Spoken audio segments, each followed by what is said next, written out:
In this video, I'm going to show you how to remove part of a video in CapCut. So go ahead to your CapCut and then go ahead and pick a project. So it's real easy to remove a part of a video for whatever reason you may have. So what you can do here is, let's say I'm on this Harry Potter clip here that I had as a project, and I just want to remove a certain part of it. So let's just pick a part here.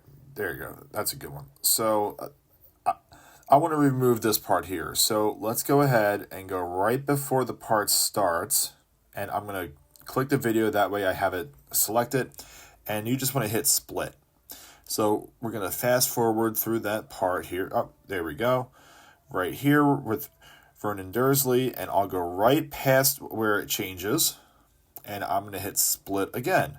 So now what you can do is actually just select that one part that you wanted to get rid of. And once you select it, you'll get some options at the very bottom, and you just want to hit delete.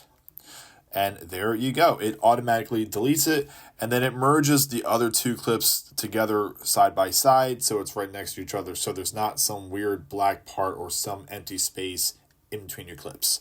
So that is how you would remove part of a video in CapCut. Hope you guys found this useful and helpful, and we'll see you in the next one.